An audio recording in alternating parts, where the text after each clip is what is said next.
Ayon po sa isang top analyst na si Ginoong Ali Martinez, posibleng umabot daw ang presyo ni Dogecoin ng hanggang $18 kung saan ay nangangahulugang aabot ito ng 4,443% na increase mula sa kasalukuyang presyo nito.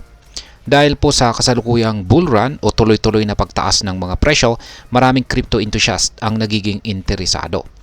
Pero ano nga ba ang ibig sabihin ng isang ascending price channel na sinasabi po ni Ginoong Ali Martinez?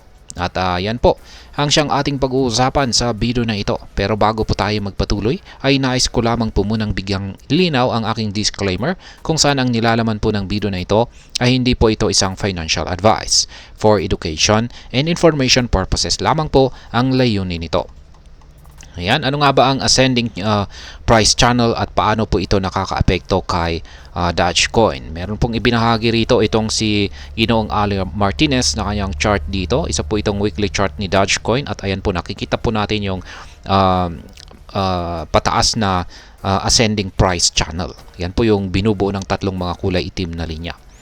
Ang ascending price channel ay isa po itong pattern sa chart kung saan ang presyo ng isang asset ay patuloy na tumataas sa loob ng dalawang magkaparallel na linya. Ito ang nagsisilbing guide para makita ang posibleng paggalaw ng presyo ng asset gaya po ni Dogecoin.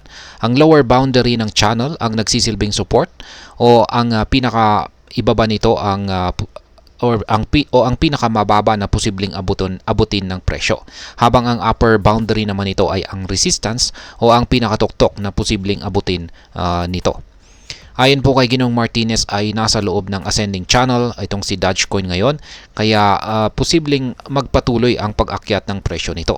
Kung aabot po ito sa gitnang bahagi ng channel, maaaring umabot ang presyo ni Doge sa $2.40.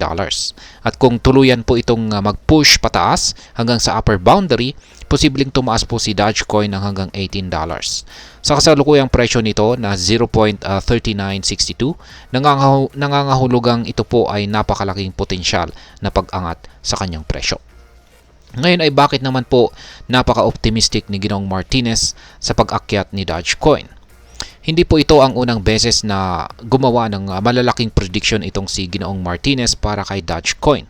Sa mga nauna po niyang analysis ay ginamit niya ang Fibonacci retracement levels upang makita ang posibleng paggalaw ng presyo batay sa mga nakaraang cycles. At na-content po natin yan.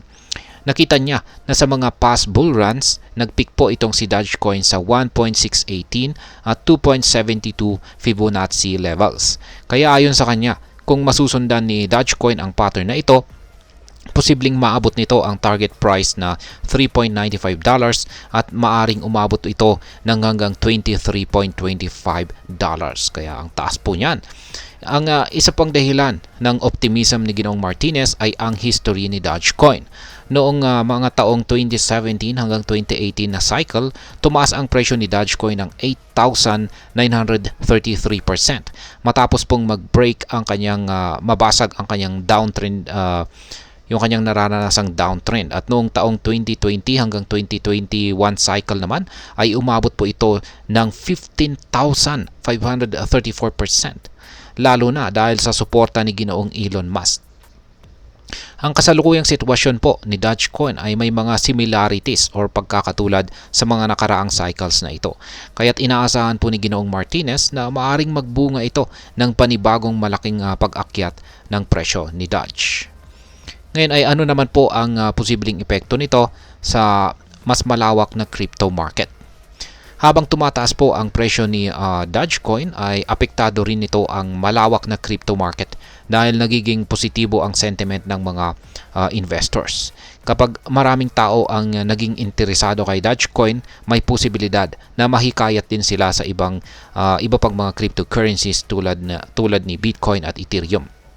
Gayunpaman ay hindi rin natin dapat kalimutan ang volatility o mabilis na pagbabago ng presyo sa crypto market. Sa kabila ng mga magagandang prediction, may mga pagkakataon pa rin na biglang magbago ang takbo ng market.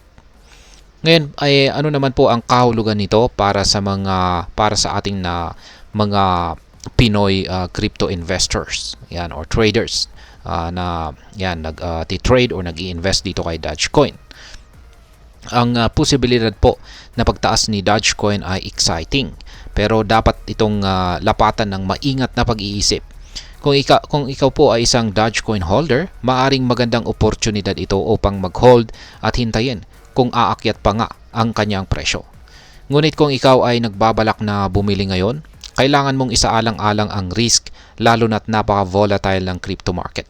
Kung tuluyan pong mag-materialize or magkatotoo ang prediction ni Ginoong Martinez, malaki po ang chance na makakuha ng mataas na returns.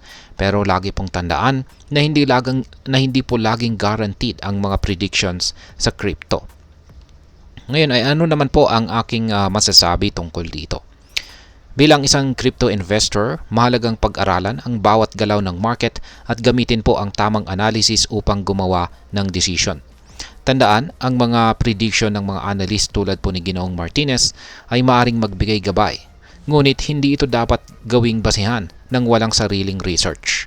Ang pagpasok po sa crypto investment ay may kalakip na risk at hindi natin maiiwasan ang posibilidad ng pagkatalo kung hindi magiging maingat.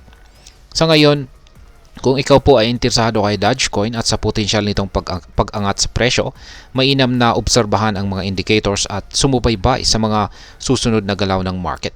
Maging handa rin sa posibilidad na pagbaba ng kanyang presyo dahil bahagi po ito ng natural na takbo ng crypto trading.